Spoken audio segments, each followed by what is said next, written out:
A full moon glows silver over a quiet village. A girl in white stands at a cliff's edge, eyes closed, hair dancing in the wind. Whispered voices echo.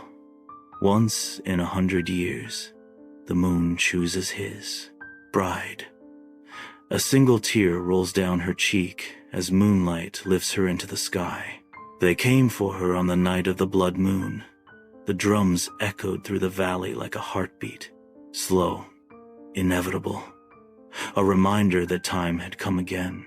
In the village of Lunaria, nestled between silver pines and mountain mist, every child grew up with the tale of the Moonbrideia girl, chosen once every 100 years by the moon spirit to ascend into the sky and become one with him. Some called it an honor, others called it a curse, but no one questioned it.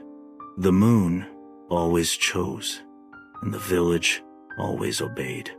Tonight, it had chosen Elara.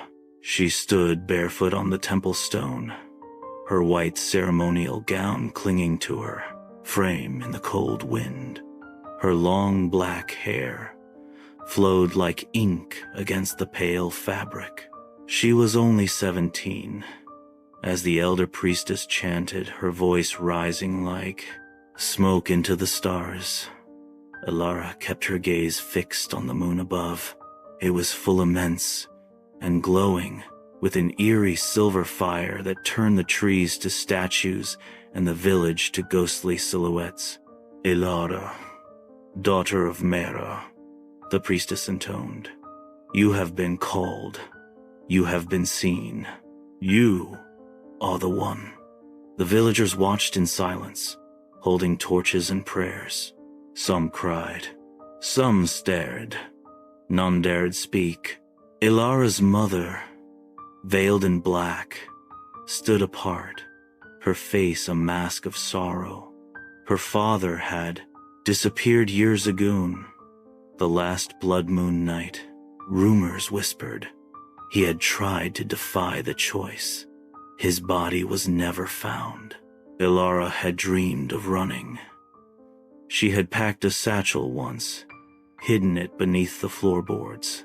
But when the moon marked her leaving, a pale crescent birthmark glowing behind her, she knew there was no escape. The moon always takes his bride, but no one ever knew what happened after. No one ever saw a moon bride again. The ascent.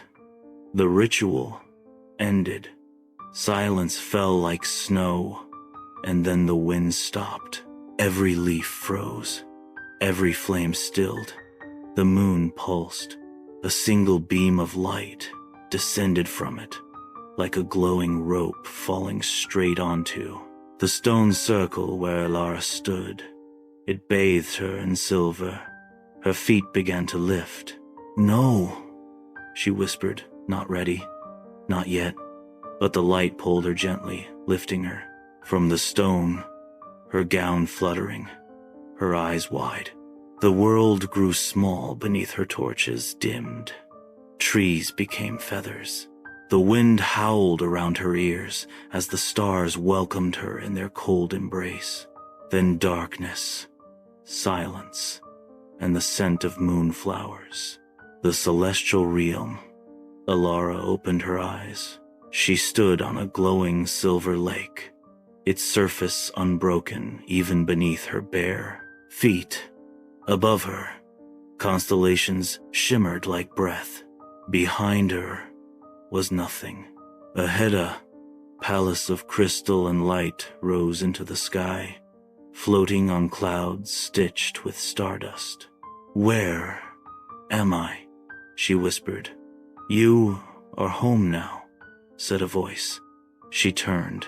A tall figure emerged from the shadows cloaked in flowing robes of deep midnight, with stars embedded in the fabric. His eyes were white with no pupils, and a soft glow radiated from his skin. The moon spirit. I never agreed to this, Elara said, stepping back. Nor did the sea agree to the tide. You are chosen, and you are bound. Why me? Because you looked up when others looked down. Because your heart carried wonder, and your dreams reached beyond the clouds. I don't want this. Her voice cracked like lightning. The moon spirit's gaze softened. No bride ever does, until she learns the truth. The truth. He waved his hand, and a mirror rose from the lake's surface, showing the village below. But it was dying. The fields were gray. The trees withered. The moonlight no longer touched it. This land lives by a bond sealed long ago, he said. When darkness crept over the mountains and stole the sun for 7 years, the moon offered his light, but only with a promise. Every century, a child of the village would join him to renew the vow, to keep the light flowing. Elara's lips trembled. So I'm a sacrifice? No, a guardian. The moonlight around her flickered, responding to her breath, her thoughts. A warmth bloomed in her chest. Your body becomes light, he said. Your soul keeps the balance. You will not grow old. You will walk among stars, but you must let go. She closed her eyes. Then she saw it, the future, the village beneath her, glowing once more, crops blooming, her mother smiling beneath a bright sky, children dancing under the moon, and in the distance, other moon brides, walking among galaxies, lighting worlds she never knew existed. She opened her eyes. I'm scared, she whispered. As all brave hearts are, the moon spirit replied, extending his hand. The choice. Elara looked once more into the mirror. She saw herself not as she was, but as she could be. Radiant, timeless, carrying the moon in her chest. And then she nodded. Taking his hand, she stepped forward, and the lake turned to light beneath her feet. The sky shifted.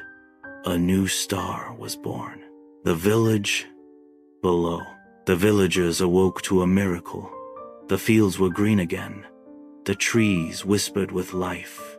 The river flowed strong. And high above, next to the moon there, now hung a second light. A soft, glowing star. The people called it Elara's lantern. And every full moon night, children would whisper to the sky, "Thank you, moon bride." End.